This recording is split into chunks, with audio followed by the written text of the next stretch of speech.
kemarin Pak Tobing, kemarin kan Pak Amin Rais kan nggak tahu ya pas lagi di acara apa ya, ketika Pak Prabowo lagi dikawal sama ajudannya, tiba-tiba Pak Amin Rais datang. Ini kan emang tipe orangnya sengkuni, Pak ya, Pak Amin Iya. Rais ini. Dulu dia menjelek-jelekan pemerintahan, dulu ketika Pak Prabowo menang, sekarang tiba-tiba dia menghampiri terus pengen salaman sama Pak Prabowo, tapi dari gestur tubuhnya Pak Prabowo seakan-akan Pak Prabowo ini tidak nyaman dengan orang ini. Nah, ini memang berat sekali lah. Bayangin banyak sekali. Oh, saya lupa lagi sini. Ribut satu keluarga karena pemilihan langsung. Sana pilih ini, sana pilih ini. Coba aja lihat kemarin satu rumah aja si Anang aja ya sama Santi sama Krisdayanti. Anaknya pilih lain, dia pilih lain.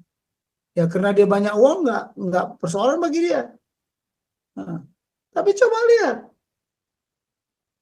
bahkan sampai nggak ngomong satu keluarga pun bisa terjadi. Ini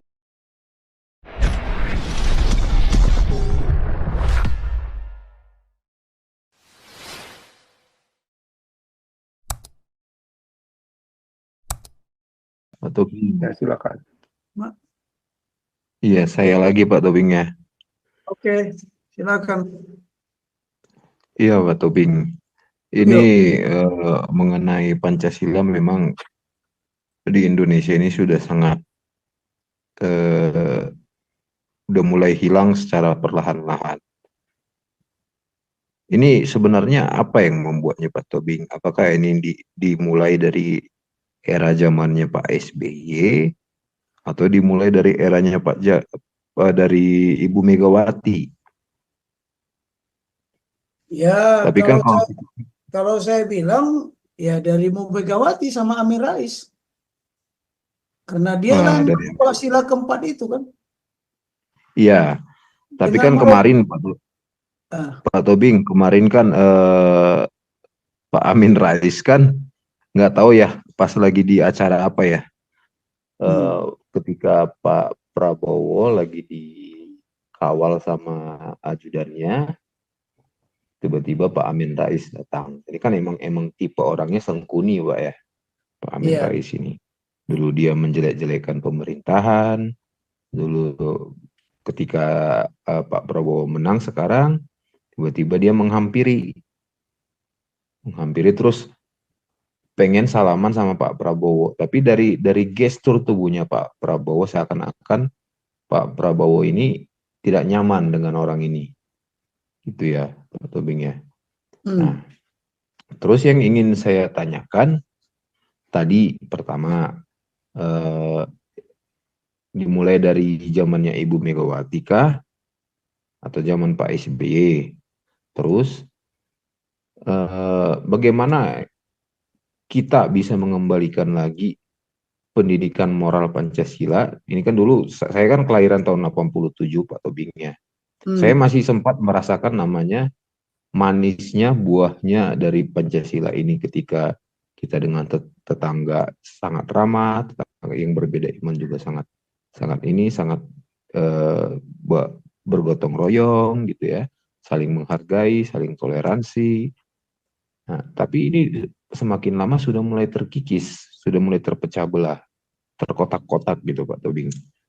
Nah, untuk memulihkan ini kan pasti membutuhkan waktu yang lumayan lama, tidak mungkin secara singkat kan.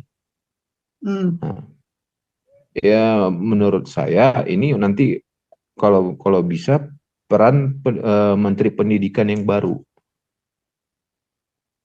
Dan ini harus menjadi kurikulum yang wajib diajarkan di sekolah-sekolah, terutama dimulai dari SD dan SMP gitu Pak Tobing. Nah, terus apakah kita optimis ke depannya ketika kita sekarang lagi diserang gencar-gencarnya oleh era globalisasi? Era globalisasi ini kan Dan liberal ini kan semua pengaruh dari budaya luar itu kan masuk ke dalam Indonesia gitu Pak Tobing. Ya menurut Pak Tobing bagaimana? Jadi begini, pertanyaan tadi pertama sejak kapan? Ya Ya, sejak Megawati sama Amin Rais merubah. Jadi Undang-Undang Pemilu tahun 2003 itu Megawati yang tanda tangan. Merubah pemilihan tidak langsung menjadi langsung. ya itu saya setuju. Dan disetujui oleh MPR karena waktu itu masih menggunakan sila keempat waktu mereka jadi presiden dan jadi ketua MPR. Dan waktu Gus Dur terpilih jadi presiden juga masih pakai itu. Nggak ada kampanye-kampanye. Nggak. Iya, Nah itu. Dengan merubah itu tujuannya Bu Mega atau tujuannya Amin Rais supaya dia bisa kepilih. Pada penjelasan saya yang lalu, bahwa Megawati punya 315 kursi di DPR. Ya, Golkar kalau nggak salah 200-an loh, ya. Gus Dur cuma 51, tapi dia terpilih menjadi presiden atas musyawarah untuk mufakat. Kalau kita mau kembali lagi ya seperti itu, tapi Megawati kan berpikirnya begini, wah kalau cara begini saya nggak akan kepilih. Nah, dikiranya kalau saya pemenang apa? Pemenang pemilu, ya, saya banyak kok, rakyat saya banyak, banteng-banteng itu banyak, saya bisa jadi presiden. Demikian juga siapa si Amin Rais. Oh, mayoritas kok Islam di Indonesia ini. Dia kira dia bisa. Muhammadiyah ada di mana-mana. Tapi nyatanya apa? Tidak kepilih. Bukankah waktu itu mereka mencalonkan diri jadi presiden? Ada 6 loh. Kandidat presiden ada 6 waktu pemilu 2004. Tapi kan dimulainya 2003 undang-undang itu. Jadi ya, uh, itulah yang tidak sesuai Pancasila. Saya masih menelusuri ya, apakah undang-undang MK yang baru diterbitkan kemarin itu dia sudah berdasarkan Pancasila. Nah itu yang perlu kita selidiki. Di mana kesalahannya? Sampai dibilang pelanggaran etika lah, etika berat, moral berat. Ya, nanti kita selidiki. Nah, karena alasannya kan nepotisme. Ya kan kita kan memberantas KKN. ya, Ya, sekarang begini, nepotisme itu apa? Karena kekeluargaan, karena kekerabatan. Oh, sekarang ini di mana yang nggak nepotisme? Coba saya mau tanya, ya kan? Karena kenal kan bisa juga nepotisme kan? Tidak melalui merit system. Ada ujian merit system untuk calon-calon pemimpin ini. Di mana? Mana merit system? Rekam jejak itu nggak jaminan. 2 periode anggota DPR, 2 periode gubernur bisa dijadikan rekam jejak. Nggak bisa. Saya punya alasan lagi, argumen yang lain untuk itu. Ya, kita nggak boleh pesimis lah, percaya aja lah dulu sama pemerintahan ini. Tapi tanggung jawabnya Menteri Pendidikan. Bagaimana? Ya tadi itulah kata Pak Andi kan, hanya hafalan. Bukan demikian. Bagaimana kita mendidik di keluarga kita dulu Pancasila? Sekarang antara kakak dengan adik sama adiknya pun sudah individualis kok. Susah. Ya, susah. Sekarang ini kita ya, jadi orang tua, ikut lagi jadi murid. Sekarang guru-guru banyak sekali PR untuk anak-anak ini. Harusnya sekolah jangan begitulah. Udah sekolah belajar di sekolah aja, berapa jam di sekolah. Saya heran lah, waktu saya di Inggris sekolah ya, nah, berbeda cara berpikirnya dengan kita di sini. Jadi teman-teman saya itu sekolah ya dengan perwira-perwira Inggris itu, saya lihat nggak bawa buku dia pulang. dari ruang kelas itu bukunya ditinggal di apa? Tinggal di mana? Di bangku sekolah. Nah, kan saya bawa, kalau saya bawa lah karena bahasanya aja udah sulit, bahasa militernya lagi. Waduh, saya bawa pulang. Dia ngejek, tau nggak? Ngapain buku bawa? Kau belajar lagi di rumah? Ngapain? Ya waktunya istirahat, istirahat katanya. Coba. Saya ini tiap hari anak pulang sekolah, dia bawa PR. Apalagi sekarang sudah computerized, pekerjaan rumah itu pakai komputer, coba. Wah, makin gila. Anak-anak sekarang ini udah diajarin begini. Wah, saya dulu nggak terima begitu waktu SD. Bayangin. Nah, yang begini-begini ini nggak diperhatikan sama, ini kan tugasnya siapa? Tugasnya menteri, leading sektornya Menteri Pendidikan, bagaimana mencerdaskan kehidupan bangsa. Kalau tugasnya situ mencerdaskan kehidupan bangsa. Nah, sekarang prakteknya bagaimana mencerdaskan kehidupan bangsa? Apa kebijakannya, apa strateginya? Loh, jangan Ya Menteri udah, Pendidikan sendiri tidak tahu Pancasila. Jadi, ya udah Pak Tobing, ada yang ngantri Pak Tobing. oh ya, Itu tambahin lanjutlah. sedikit. Tambahin sedikit. Ya, Ini rumors yang saya dengar ini kelihatannya Menteri Pendidikannya ini bakalan sama katanya. Nggak tahu lagi deh. Itu iya, yang pentingnya pendidikan juga saya tambahin dikit ya. Saya ngelihat waktu ya anak saya waktu kecil ya di sini. Benar Pak Tobing bilang itu pulang nggak pernah bawa buku anak saya itu. Nggak pernah bawa buku. Cuma cara pengajaran di sini Pak Tobing. Jadi anak-anak itu tidak hanya menghafal, dipraktekin. Jadi anak-anak itu banyak menanyakan. Banyak field trip Pak Tobing kalau di sini. Anak-anak itu iya, diajak ke pabrik-pabrik. Ini cara membuat ini. Jadi pandangan itu terbuka. Anyway, ini Pak Prawira ini. Silakan Pak Prawira. iya. Malam Pak Tobing. Malam Iya, juga. saya kagum nih dengan Pak Tobing nih ya. Udah udah tua tapi semangatnya semangat muda. Ya, udah 70 saya. Iya, iya. Dan saya dapat informasi-informasi yang sangat berguna sekali ya dari Pak Tobing ini, yang kayak misalnya informasi tentang apa tuh yang proklamasi, yang teks proklamasi apa itu dulu di sekolah nggak pernah diajarin tuh Pak, kayak gitu Pak. Waktu Hmm. masih muda nggak pernah diajarin kayak begitu tuh.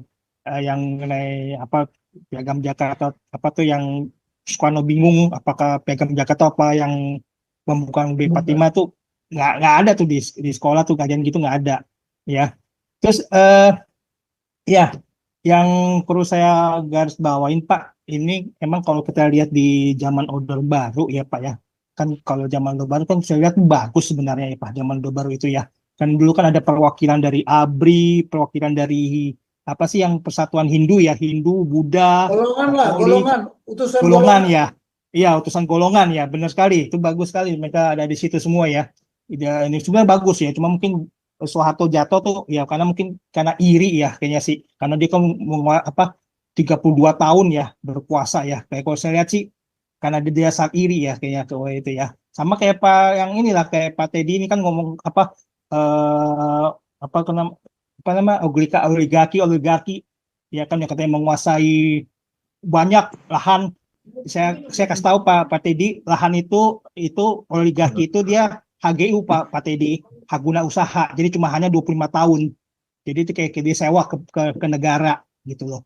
Jadi dia misalnya ada tanah nih di HGU sama pemerintah, ya kan? Dia buka misalnya berapa hektar, ya kan dia bikin kebun atau bikin tambang atau apa seperti itu. Tapi kalau udah 25 tahun, nah itu bisa pemerintah bisa boleh kasih lagi, perpanjang lagi, atau boleh pemerintah tuh tarik, saya nggak mau kasih lagi, seperti gitu Pak Teddy ya. Jadi kita jangan budayakan iri ya, sirik ya. Itu kayak budaya iri sirik nih, apa ya, iri sirik terhadap yang orang kaya, iri sirik terhadap orang apa itu terjadi di budaya di Indonesia seperti itu ya, ya seperti itu ya. Jadi kalau terus kemudian yang pemilihan langsung tidak langsung ya, kalau saya lihat sejak pemilihan langsung Pak, itu korbannya PPS itu sangat banyak Pak. Kalau kita bisa lihat dari 2000 berapa sih, tahun 98 ya, tahun berapa 2004 ya, Bukan. pemilihan langsung, Bukan pemilihan langsung 2004 bukan? 2014 sama 2019 kemarin. Itu kan korbannya tuh luar biasa ya. Kalau saya lihat korbannya banyak. Untuk yang tahun 2024 ini korbannya menurun ya. Kalau saya lihat tuh datanya menurun ya. Tapi kalau nggak salah tuh 2014-19 itu Sampai kurang mencapai lebih 1000 ya. 1000 700 kalau lebih salah. itu. Oh, 700 lebih ya. Ya pokoknya Ya, banyak lah. sekarang ini kurang Ah, lebih 100. ya, seperti gitu. Jadi luar biasa memakan korban, luar biasa dana yang keluarnya ya. Tapi ini juga Pak Tobing, ini kan kalau dengan adanya banyak dana yang keluar kan banyak juga yang diuntungkan kayaknya Pak Tobing nih. Iya kan? Apakah dia mau menjadi pemilihan langsung menjadi tidak langsung ya? Karena kan mereka kan sudah menikmati gitu ya. Kayak misalnya serangan fajar, ya kan dapat duit. Nah, maka tiba-tiba jadi pemilihan tidak langsung, kayaknya mereka mungkin ya, kalau dalam pikiran saya mungkin mereka sudah diuntungkan begitu, ngapain sih balik lagi ke pemilihan tidak langsung? Nah ini agak susah di situ Pak Tobing. Jadi mindsetnya orang-orang yang sudah diuntungkan tiba-tiba diubah kan, pasti dia memberontak lah pasti. Kalau saya lihat begitu Pak Tobing. Kalau saya Iya, lihat, tapi kita begini, bagaimana kita menyadarkan dengan pemilihan langsung ini kan tadi udah ini. Hah? iya, itulah Nah, makanya kita menyadarkan. Nah makanya saya, ya silakan Pak Tobing. bagaimana kita memberitahukan mereka, menyadarkan mereka. Ini kan saya menginventarisir ini masih banyak lagi. Nah, tadi korban itu ya belum saya masukkan. Padahal saya tahu ya di depan mata saya sendiri. Orang saya waktu itu caleg. Ya, mereka nggak istirahat sampai malam sampai jam 3. Bayangin dari pagi, belum panas terik lagi waktu pemilu 2014 itu. Panas. Kalau nggak salah bulan Juni itu. Panas sekali. Udah tuh TPS-nya ditaruh di atas aspal lagi coba. Itu kan, aduh. Nah, kemarin saya melihat ini berapa korban ya. Tapi kenapa korban sedikit sekarang ini? Kenapa korban sedikit dibandingkan tahun 2019 kalau nggak salah? Kenapa sedikit? Karena dulu itu kan cuma berapa? Dulu pilkadanya itu pemilihan presiden, kemudian pemilihan bupati, ya, pemilihan anggota DPR, DPD, ya, DPD juga, DPR juga dari pusat, dari daerah, kemudian ada provinsi, kemudian ada tingkat pusat. Tahun ini dikurangi satu, ya, pemilihan pilkada. Nah, ini ide siapa? Ide siapa ini? Orang yang mengeluarkan idenya masih tenang-tenang di ILC. Coba pikirlah, kita nggak mau komentar. Anggota DPR juga nggak ngerti. Memang ada hati nurani mereka. Hanya menuntut kekuasaan kok. Nah, ini coba banyak faktor. Ini tadi belum saya masukkan ini, korban pemilihan tidak langsung itu. Jadi memang mau tidak mau, ya kalau tidak mau biar aja begini, repot terus, kita ribut terus, ya kan? Itu. Jadi kita hanya berharap, ya kan, bahwa kemungkinan kontingensi ini akan terjadi kalau begini, Makanya dulu ada Pak Prabowo sendiri yang ngomong kok, kita bubar 2030. Ya. Sekarang supaya tidak bubar bagaimana? Ya kan? Dialah yang mempertanggungjawabkan kalimatnya supaya tidak bubar. 2030 apa masih ada kita-kita ini? Aku juga nggak tahu apakah saya masih ada. Apalagi 2045. Nah, ini memang berat sekali lah. Bayangin banyak sekali. Oh, saya lupa lagi sini. Ribut satu keluarga karena pemilihan langsung. Sana pilih ini, sana pilih ini. Coba aja lihat kemarin satu rumah aja, si Anang aja, ya, sama Santi sama Krisdayanti. Anaknya pilih lain, dia pilih lain. Ya karena dia banyak uang nggak persoalan bagi dia. Nah, tapi coba lihat, bahkan sampai nggak ngomong satu keluarga pun bisa terjadi. Ini memang merusak lah.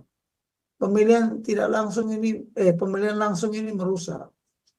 Entah tahu, makanya kan saya bilang, mari kita analisa di Amerika, apakah demokrasi seperti ini masih berjalan seperti itu terus? Ini lagi ada sistem distrik, ada sistem proporsional, proporsional terbuka, proporsional tertutup, macam-macam paradigmanya.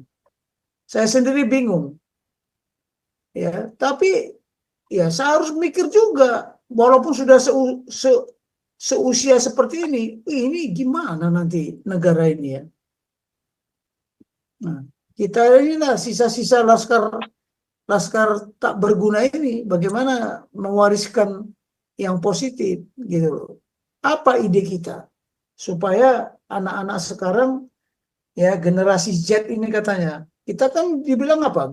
Generasi kolonial. Kalau dia dibilangnya apa? Generasi milenial. Ya, betul lah. Sehingga kita harus cari jalan keluar lah. Bagaimana baiknya? Memang kuncinya di DPR. Kuncinya juga di MPR. Sekarang dengan tidak adanya utusan golongan, siapa yang membicarakan masalah kepercayaannya, agama ya? Ya kan? Budaya, adat istiadat. Siapa? Ya. Itulah. Banyaklah pengalaman saya dulu lagi sekolah ke Amerika juga saya bilang begitu. Demokrasi kalian itu tidak cocok, justru menghancurkan bangsa Indonesia saya bilang.